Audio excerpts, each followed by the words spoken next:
Ano ba namang klaseng luto ito? Esang, hindi ganito ang lasa ng paborito kong adobo. Nakakainis ka na eh. Walang kwenta! Ano ka ba naman, Fernan? Galing ka lang sa malayo pag-uwi mo. Mainitin na ulo mo. Ang sinasabi ko, yung luto, bakit ganito? Napakaalat. Kasi... Wala na akong gana pang kumain. Naging mainiti ng ulo ni Fernan. Simula nang ito'y tumanggap ng trabaho sa malayo. Si Fernan ay isang kontraktor na nagtatayo ng bahay. Dati lang siyang labor hanggang sa naging mason, naging electrician at bandang huli isa na siyang ganap na babaero. Sa araw na kumakain siya, binato niya ang mangkok kaya't tumilapon ang lahat ng ulam. Nagising naman noon ang nag-iisa nilang anak.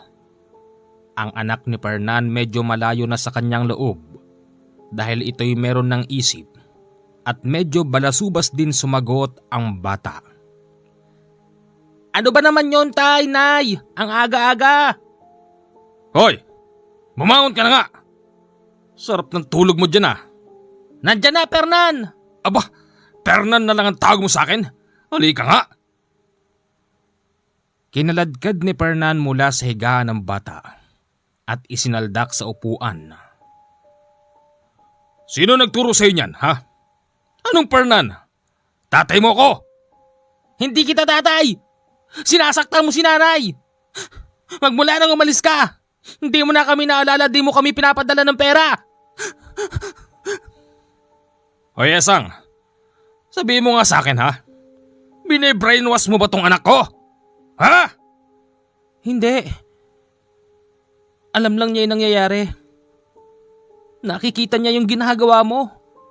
Ginugutom mo kami. Ganon. Ginugutom pala. Sandali lang. Gutom pala kayong mag-ina. Yun lang palang gusto niyong sabihin eh. Saglit lang. Lumabas si Fernan at pagbalik nito meron siyang dala na 4 na litsyong baboy o 4 na kilong litsyong baboy. Oh, ayan. Kainin yung lahat yan. Binagsak ni Fernan yung lechon sa mesa pero hindi ito ginalaw ng mag-ina. Galit na galit noon si Fernan kaya't ang ginawa niya kinuha niya yung lechon at ipinakain lahat sa aso.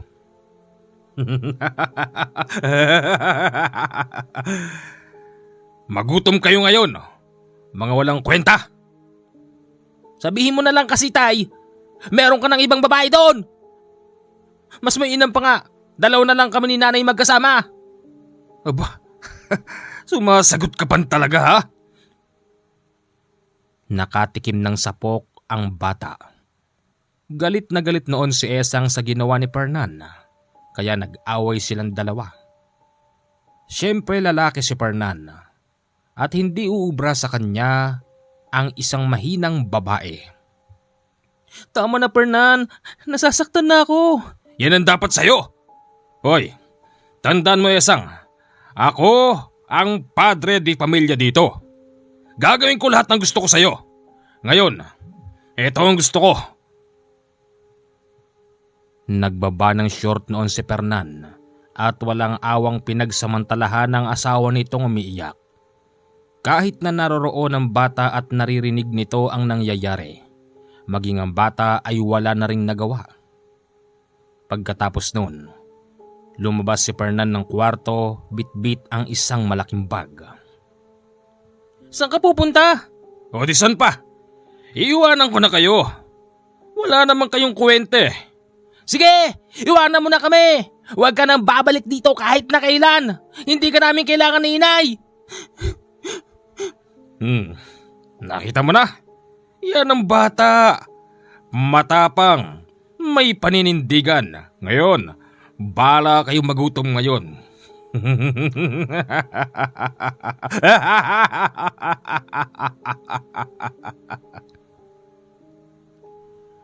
Pag-alis ni Fernan, nagyakapan na lang ang magnanay. Kapwa sila humahagulhol, pero naunang tumigil sa pag-iyak si Esang. Ayaw niya kasing ipakita sa anak ang kahinaan.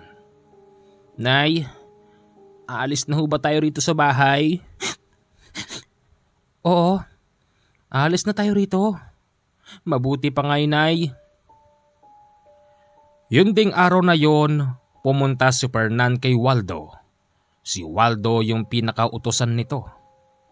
"Uy, Foreman! Di ba bukas pa tayo babalik dun sa site? Bakit nandito ka na?" Bad trip sa bahay. "Bad trip? Sabihin mo, Foreman, di mo na mahal si Esang. Kasi patay na patay ka ron sa katutubo." "Di ba?" Hoy, hindi ah. Siya may gusto sa akin. Pero hindi ko siya type. Pero palagay ko pwede na rin. Magiging sa akin din yung si Hanika. "Aba, o kita mo. Alam mo yung pangalan, Hanika ah. Pero paano na may pamilya mo?" Yung pamilya ko? Takot lang niyan lumayo. Takot lang niyan magutom. Kaya nasisiguro ko, Waldo, hindi sila alis ng bahay. Foreman, paano kung maghanap ng iba si Esang? Yun ang wag na wag niyang gagawin. Magsisisi siya. Tsaka, kahit naman sinasaktan ko yung asawa ko na yun, Waldo, nasisiguro ko naman na hindi niya masisikmura na magpakain sa iba. Yon ang gusto ko sa'yo, Foreman. Fernan. Ano, inom tayo? Bukas pa naman tayo pupunta ng site eh. Sige, sagot ko. Tawagin mo lahat ng barkada mo rito. Paiinumin natin sila. Lulunurin natin sila sa alak sa araw na ito. Sige na. Oo, sige, Foreman. Tinawag naman ni Waldo ang lahat ng barkada niyang manginginom. Halos lahat ng mga yon ay purong alkoholik. Kaya yung laman ng wallet noon ni Foreman Fernan nagkanda ubos-ubos. Pagsapit ng madaling araw, nakatulog na ang lahat ng dahil sa kalasingan. Bumangon bigla si Fernan at naalala ang asawa at anak. "Uy, saan ka pupunta? Foreman!" Uwi ako sa bahay. Uwi ako sa bahay. "Sige, ikaw bahala." Pagdating doon, sarado yung bahay kaya tinadyakan niya ang pintuan. Sinilip niya yung mesa kung merong makakain. Walang makita na kahit na anong plato doon. Binuksan ng kaldero, kasirola, kawali, wala ring luto. At nagkalat sa lababo dahil merong mga natirang tinik-tinik na nilantakan ng pusa. Esang! Wala bang makain dito? Esang! Kahit na anong sigaw noon ni Fernan, walang lumalabas sa kwarto. Nakita niyang nakabukas yun kaya't mabilis siyang pumasok. Nagimbal siya dahil wala doon ang kanyang mag-ina. Esang, hindi to totoo. Babalik ka rin.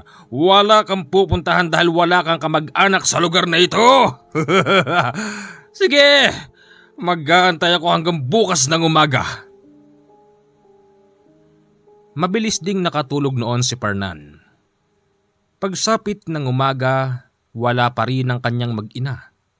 At doon kanyang napagtanto na hindi kaya't iniwan na siya nito. Okay. Iniwan niyo ako? Okay. Bakit? Akala niyo ba hindi ko kayo pwedeng palitan? Iuuwi ko rito yung babae ko. Tignan natin ngayon. Pag hindi kayo naghabol, magugutom kayong magnanay dyan sa daan.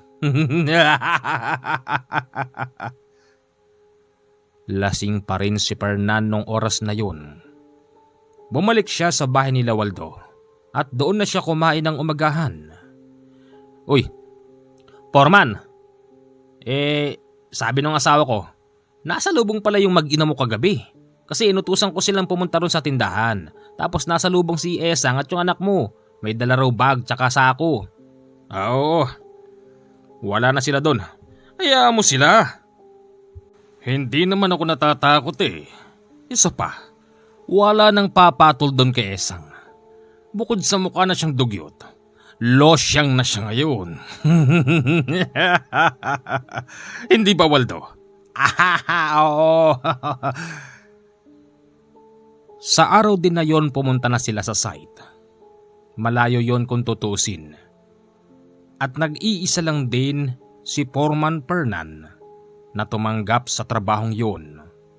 Ayon sa may-ari, marami na silang inalok na gawin ang planong bahay. Pero siya lang ang nag-iisang matapang na tumanggap doon. Takot kasi yung ibang mga trabahador sa mga katutubo malapit doon. Ayon kasi sa usap-usapan, yung mga katutubo daw na nakatira doon ay kumakain daw ng tao. Ganun pa man, isang buwan na silang gumagawa doon pero hindi naman totoo ang mga kahaka-haka ng mga tao. Pagdating sa site, inabot na sila ng 8:00. Laking gulat noon ni Fernan at ni Waldo dahil ni maski isa sa mga trabahador ay wala pang nakakauwi. Bakit kaya wala pa sila? Baka foreman bukas pa. Sa bagay. Yung alak natin, labas mo na tirahin na natin yan. Okay. Alak lang ang dala nila. Walang yelo. Pero merong malamig na tubig na nakukuha malapit doon. Sumalok muna ng tubig si Fernan gamit ang timba na merong tali ng lubid. Pagsalok niya, laking gulat niya dahil nakita niya si Hanika.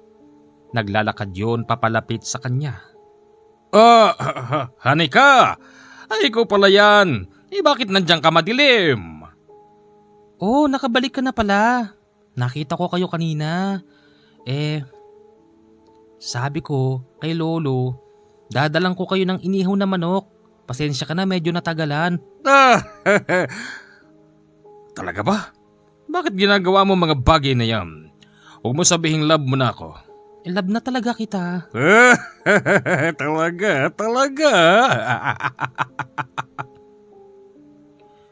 Hindi noon nakapagpigil si Fernan. Harap-harapan ay hinalikan niya ang dalagang katutubo. Bago sila pumunta sa site, dinapa na rin ni Fernan ang babaeng katutubo sa gilid ng balon at doon nangyari na ang hindi karapat-dapat. Tumagal yon ng halos 40 minuto. Tapos pumunta na sila sa site. Ano ba naman yan, Foreman? Ang tagal mong mag-igib. Hi! Hi! Foreman, kasama mo pala si Hanika, di mo man lang sinasabi. Kasi may naganap mo ng kalahating buwan na digmaan sa aming dalawa. Bago ko siya dalhin dito. Sa madaling sabi, kayo na. Oo naman. Pakis nga ako, mahal. Yun ang patunay na kami nagmamahalan na dalawa. At siya nga pala, sa susunod na linggo pag uwi ko, isasama ko na siya. Aba? Ay, Sean! Sa loob ng 1 linggong nagtatrabaho sila, laging naroroon ang katutubong si Hanika. Kaya yung ibang mga trabahador, inggit na inggit kay Fernan. Yung iba nagsasabing napakaswerte daw nito dahil isang magandang katutubo ang kanyang natsambahan. Meron din namang kontra. Paano naman daw ang pamilya ni Fernan? Pero pinapagalitan ni Fernan ang nagsasalita ng ganun. Wala na akong pakialam sa kanila. Basta ako meron akong bagong Hanika. Pakakasalan ko siya kahit sa simbahan. Uy, gusto ko dito ang kasalan sa amin. Oo, kahit saan. Kahit sino pa magkasal sa ating dalawa. Paano kung katutubo magkasal sa inyo? May bisa ba yon? May papel ba yon? Madali na lang yon, Waldo. Hayaan mo na. Pagsapit ng Sabado ng hapon, Inuwi na nga noon ni Fernan ang katutubong si Hanika. Ayon sa babae, first time lang siya nakapasok sa ganun kagandang bahay. Siyempre, isa yata akong foreman. Lahat kaya kong gawin, kaya pinaganda ko ng husto ang aking bahay. Ang ganda naman dito. Asan yung mag-ina mo? Oh, wala na yon. Bahala sila sa buhay nila. Basta ako, kasama kita at mahal kita. Yun na yun. Talaga? Oo, walang problema doon. Siyempre naganap na naman ang matinding digmaan sa dalawa. Pagkatapos noon nagpresenta si Hanika na magluluto ito. Lahat ng mga gamit, ginamit niya. Ultimong ang natirang panty at bra ng asawa nitong si Esang, isinuot din noon ni Hanika. Pagsapit naman ng madaling araw, naalimpungatan noon si Fernan dahil para bang may nakatitig sa kanya. Pagmulat niya nakita niya si Hanika nakatayo at nakatitig nga sa kanya. Mahal, may problema ba? Wala naman, mahal. Bakit ka nandyan sa paanan natin? Matulog ka na kaya? Mahal, nakukonsensya ako . Saan ba? Doon ba sa mag-inako? Naku, wala yun. Wala yun, mahal. Sana nga hindi sila manggulo. Hindi. Hindi manggugulo yun. Maniwala ka sa akin. Halos isang araw pa lang silang magkasama. Napagbuhatan na agad ng kamay ni Fernan si Hanika.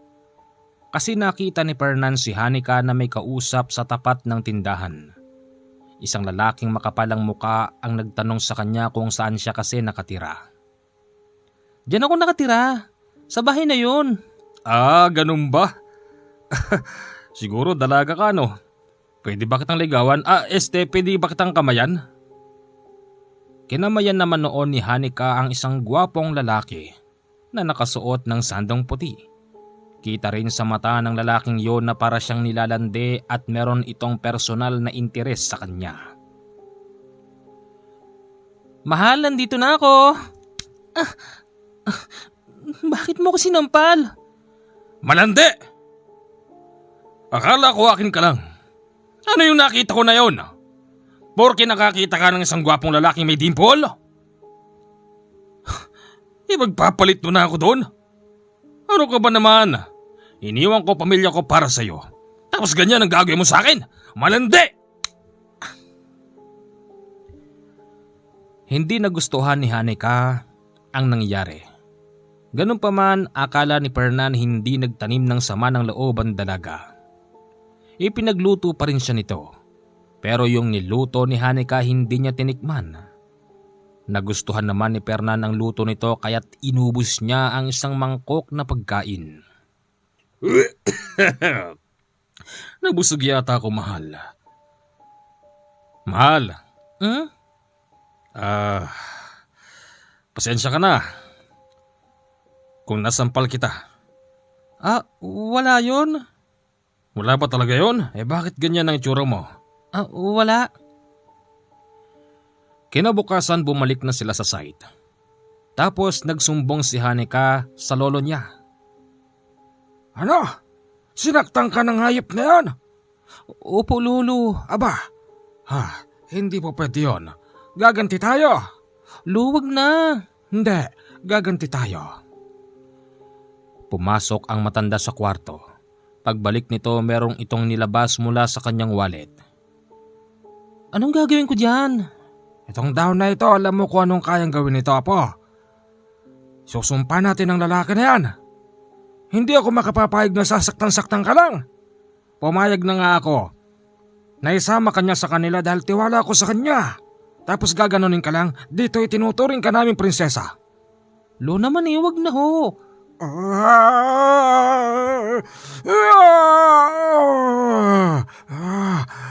Fernan, umanda ka, Fernan. Ayokong nasasaktan ng aking apo.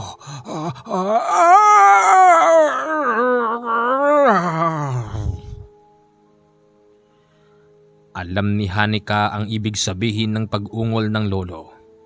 Ibig sabihin sa pamamagitan noon at sa pagtawag sa pangalan ni Fernan, isinusumpa niya ito na merong kalakip na galit. Kinahaponan pumunta si Fernan sa bahay ng mga katutubo at kasama pang ibang construction worker. Mahal! Patawarin mo ko, mahal! Lo, nandyan pala kayo. Magandang gabi ho. Ano maganda sa gabi? Anong ginagawa mo rito? Teka, may problema ba tayo, Lo? Malaki. Lalo ka na. Malaki problema mo. Ha? Makakaalis ka na. Huwag naman ganoon. Makakaalis ka na. Tila napahiya si Fernan, kaya umalis sila ng mga kasama niya. Ilang araw pang lumipas at magpapasweldo na naman. Nakausap noon ni Fernan ang may-ari ng ipinapagawang bahay. O Fernan, ano nangyari? Ang tagal na nang pinapagawa ko, hukay pa lang. Boss, ang laki-laki ng bahay mo eh. Siyempre huhukayin namin ng maayos, yung merong sapat na luwang, para hindi magiba kapag may lindol at merong malakas na bagyo. Fernan, ang usapan natin, kapag humigit na ng 1 buwan, kailangan tapos na ang hukay at nakapagbuhos na rin kayo ng puting. Pero bakit ganito? Ha? Wala naman yata kayong ginagawa eh, kung hindi tumambay dito. Boss, mawalang galang na sayo. Ginagawa namin ang trabaho namin, hindi kami tumatambay dito. Hindi Fernan. Kung ganun lang din naman, hindi ko na kayo papapasukin dito. Pupunitin ko ang kontrata. Pero, baka sabihin mo namang masama akong tao. Ibibigay ko pa rin ng trabaho nyo ngayong linggo. Huwag na kayong babalik sa susunod na linggo. Punyeta! Galit na galit ang may-ari ng bahay. Ganun pa man pinasweldo sila at pagkatapos noon, lahat sila nag-al sa balutan. Pag-uwi ni Fernan sa kanila, naiiyak na lang siya dahil nawalan na siya ng magandang jowa, nawalan pa siya ng kontrata. Bakit ganoon? Foreman, marami ka pa namang makukuha dyan eh. Hayaan mo na yun. Baka sumpasay yun kasi sinaktan mo si Hanika. Ano? Joke lang. Kau naman. Di ka na mabiro. Hoy Waldo, wag mo ako binibiro ng ganyan, hindi maganda yan. Oo na, pasensya na. Isang araw, bigla na lang nagbago si Fernan. Para bang ito'y nawala sa sariling katinoan. Lumabas kasi ito ng bahay. Hubot-hubad. Kita ang kanyang mabigat na kargada. Meron itong hawak na itak at naghahamon ng away sa labas ng bahay. Sino matapang dyan? Labanan niyo ako! Ang mananalo bibigyan ko ng pera. Sino matapang dyan? Meron silang kapitbahay na bakla na imbis na matakot tuwang-tuwa dahil nakita ang mabigat na kargada ni Fernan. Ay, Kuya Fernan, sa'yo ba lahat yan? Hoy! Akin lahat to. Walang ibang nagmamay-ari nito. Gusto mo bang subukan? Halika! Sige! Nagpauto ang bakla kay Fernan, kaya't paglapit nito agad siyang inasbaran ni Fernan. Tinamaan sa balikat ang kawawang bakla kaya halos maputol-putol ang balikat nito. Sino pa? Sinong gustong mamatay dyan? Bulagta ang bakla tapos duguan. Natigilan lang si Fernan sa kanyang pagwawala ng dumating na mga taga-barangay. Ang baklang tinaga nito mabilis na isinugod sa ospital. Sa kasamaang palad, namatay din ng bakla. Nang dahil doon, wanted na si Fernan at hinahanap siya ng mga pulis. Saan ba ako pwede magtago? Ano bang nangyayari sa akin? Bakit ako puro dugo? Hindi na kita tatawag yung foreman kasi wala na tayong trabaho eh. Fernan na lang. Fernan, napatay mo yung baklang kapitbahay nyo. Ano? Hindi ko alam yun. Lasing ka ba nun? Hindi. Ang alam ko, naliligo ako eh. Yun ang alam ko. Hindi ko alam na lumabas akong hubot-hubad. May bit-bit na itak. Uy, Waldo. Tulungan mo ako, Waldo. Fernan, wanted ka eh. Mahirap naman na magkalong ako ng wanted. Baka pati ako madami dyan, mahirap yan. Hindi, tulungan mo ako. Bibigyan kita ng trabaho. Nako, mahirap yan. Sige na, makalabas na. Baka mamaya Tulungan mo ako, Waldo. Wala ka rin palang kwentang katulad ng iba dyan. Sabihin mo nang wala. Ano magagawa ko? Ayoko madami sa problema mo. Iniwanan siya ni Waldo at si Fernan kung saan-saan na ito nagtago. Hanggang sa napasok ito sa loob ng kagubatan. Nakakita siya ng isang maayos na kubo kaya siya doon nagpahinga. Nalimpungatan si Fernan bandang 11:00 ng gabi dahil sa himas sa mukha ng isang nilalang.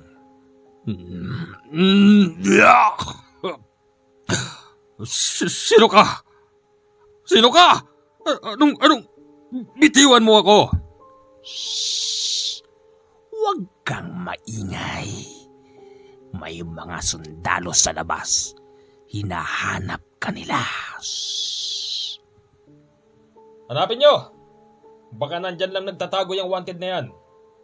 Kapag lumaban, patayin nyo. O hindi ba? Narinig mo, Fernan. Ako lang makapagtatago sa'yo. Dito ka lang, Fernan. Habang sinasabi yon ng isang nakakatakot na nilalang, nanigas ang buong katawan ni Fernan na parabang estatwa kaya't hindi siya makakilos.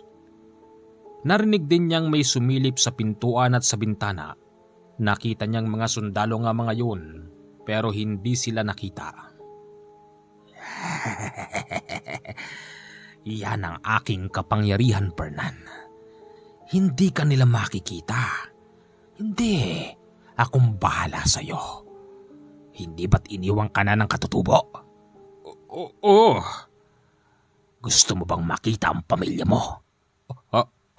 Saan? Saan ko sila matatagpuan?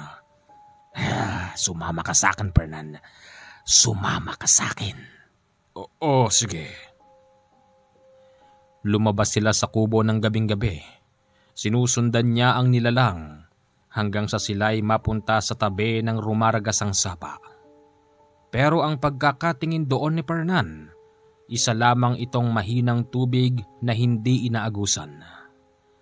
Fernan, pag natawid mo yan, makikita mo ang isang maayos na kubo. May-ari doon isang matandang babae. Siya ang kumupkop sa iyong mag-ina. Tawirin mo na, Fernan. Tawirin mo na.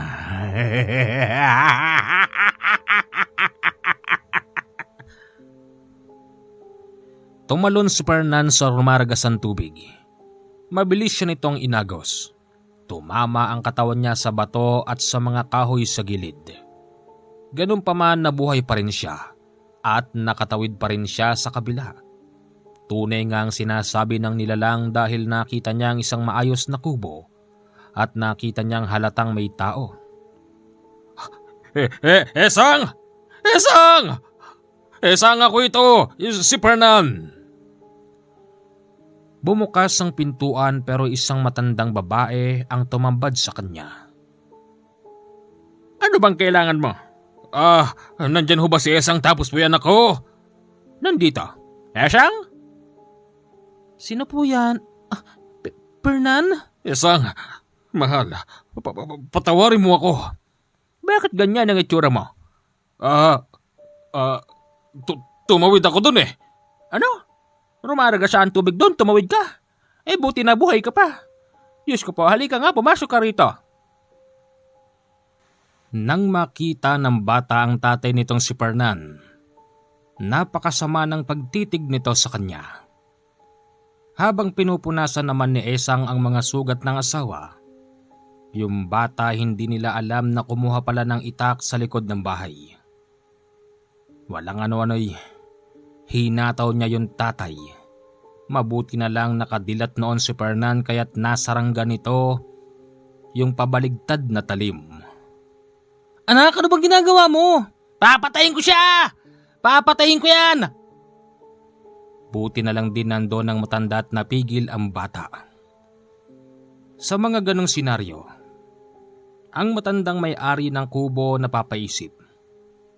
Teka lang, may mali. Anong mali? Anong gagawin niyo? Pumasok ang matandang babae sa kwarto. Pagbalik niya, meron na siyang dala na kung ano-anong anik-anik. Titignan kita. Ay, siya nga pala, Fernan. Isa siyang albularya. Albularya? Huwag kang gagalaw.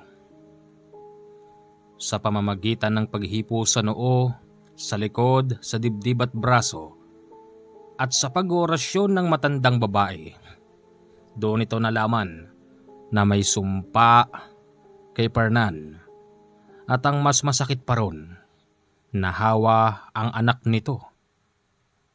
Ano? Sinong magsusumpa?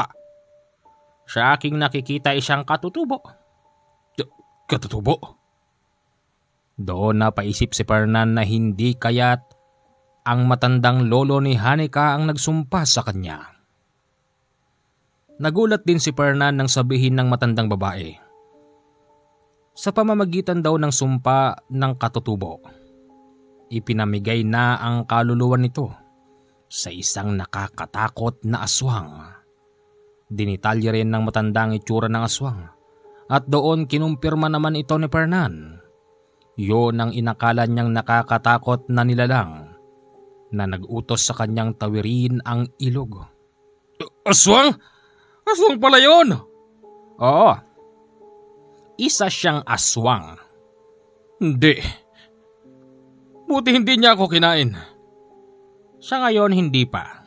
Dahil meron pa siyang kailangan sa'yo. Paano to? Yun ang hindi ko alam kung paano gawin yan. Kung paano tatanggalin ng sumpa sa'yo ng katutubo na yon.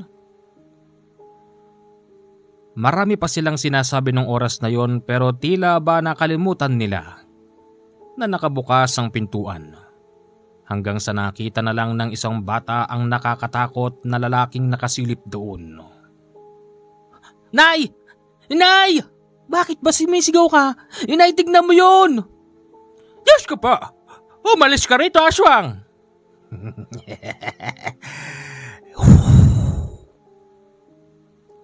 Umihip ang aswang papunta sa bata kaya't ang mga mata nito ay nagpurong puti. Humigpit din ng humigpit ang kamao ng bata at biglang tinalon nito si Fernan at pinagsusuntok. Nasipa ni Fernan ng batang napakalakas, kaya't napadpad ang bata sa kusina. Nakakuha ito ng kutsilyo at inundayan ng saksakang nanay. Buti na lang sa braso lang ito tinamaan.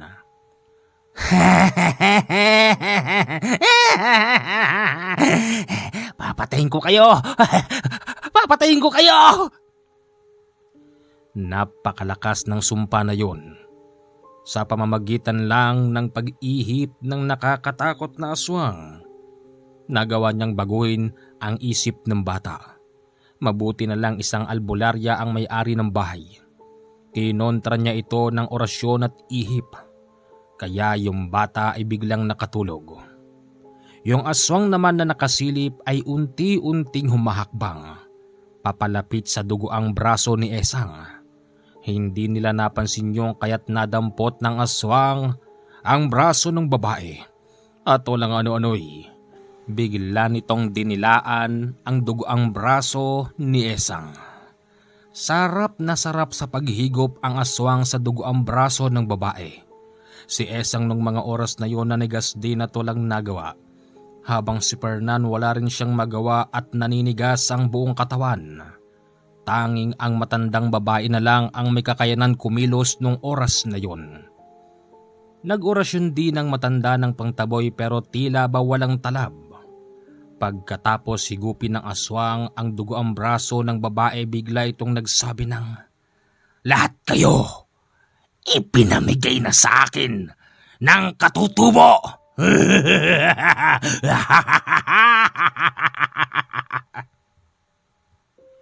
"Demonyo ka! Lumayas ka sa pamamahay ko! Ako'y isang albularya. Hindi ka ba natatakot sa akin?" "At bakit ako matatakot sa'yo? Walang kwenta."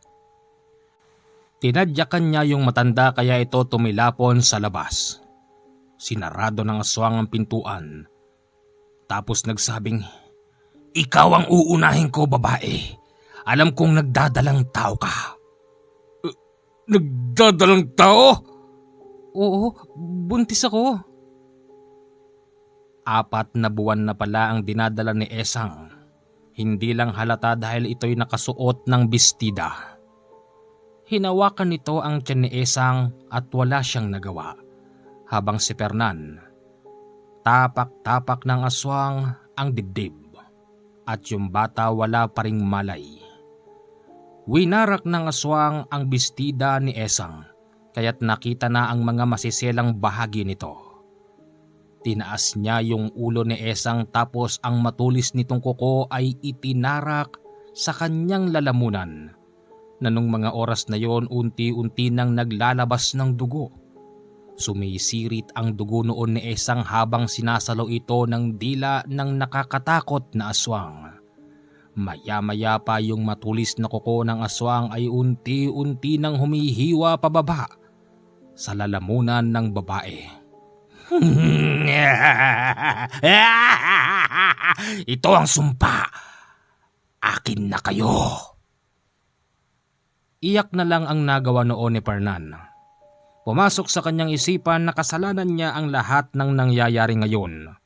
Kasalanan niya kung bakit nagkaganon ang kanyang pamilya. Bumukas ang pintuan, kaya't natigilan ang aswang sa ginagawa nito. Nakita niya ang matandang babaeng nakatayo na merong hawak na tungkod. Yung tungkod na yon ay ibinato niya sa direksyon ng aswang kaya ito tinamaan sa tagiliran.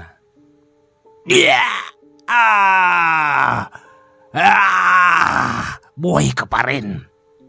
Imposible." Buhay pa rin siya!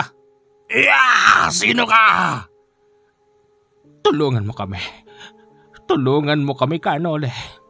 Oo, sinasabi ko na nga ba, yung babaeng kinamayan ko sa tindahan, magiging biktima siya. Kaya hindi rin ako umalis sa lugar na ito at nararamdaman kong may mangyayaring kakaiba. Huwag kang makialam. Orasyon ang ipinakalat ni Kanole sa buong bahay. Kaya't nagising yung bata at nagkaroon ng lakas noon si Fernan. Pagbangon ni Fernan, agad niyang kinuha yung itak sa tabi ng bata at inasbaran niya ang leeg ng aswang. Ilang ulit niyang pinagtatagayon hanggang sa humiwala yung ulo nun sa katawan. Pinulot yun ni Fernan at pinagsasaksak din. Ayip ka! Marami pa siyang sinasabay habang gano'n ang sitwasyon. At yung katawan nito hinatak-hatak niya papalabas.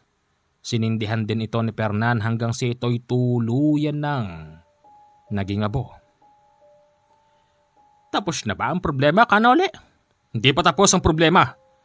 Namatay lang yung aswang pero yung sumpa hindi pa. Anong gagawin natin ngayon? Ganito. Kayong 3. Halika kayo. Manang, kunin mo ito. Anong gagawin natin sa dahon na ito? Dahon ng ginamit ng katutubo. Dahon din ang gagamitin natin. Isang makapangyarihang halaman ng pinanggalingan ng ginamit ng katutubo. Kaya't gagamitin din natin ng isang makapangyarihang halaman. Kung siya ang ginamit niya orasyon at pag-angil, tayo usok lang. Sige naman, ang sindihan mo na yan. Isama mo na yung mga kahoy sa maliit na banyera. Oo, tapos kayong 3. Kung saan pupunta ang usok, puntahan nyo. Magpausok kayo para makontra ang sumpa na yan. Nay, Dumudugo yung leeg ni inay. Ayos lang yan, akong bahala dyan. Sinupalpal ni Kanole ng kaliwa niyang palad yung lieg ni Esang. Maniwala kayo o hindi, biglang naghilom ang sugat noon. Sabi nga ni Kanole, kung mga sugat na gawa ng aswang, kaya niya agad paghilumin sa loob lang ng ilang segundo. Nang umuusok na yung kahoy na merong makapangyarihang dahon, nilasap ito ng isang pamilya hanggang sa sinabi ni Kanole na tama na dahil tanggal na raw ang sumpa. Ganun pa man, hindi pa rin siya masyadong nagpakakampante. Nanalangin pa rin si Kanole na sana'y tuluyan na mawala ang nasabing sumpa. Magandang araw sa inyong lahat. Ito ang kwento natin sa araw na ito. Sana'y meron kayong napulutan ng aral. Maraming salamat po. 0948-5230-887, yan po ang aking Viber at WhatsApp account. Diyan nyo lang po ako pwedeng kausapin, wala nang iba. Salamat po and enjoy listening.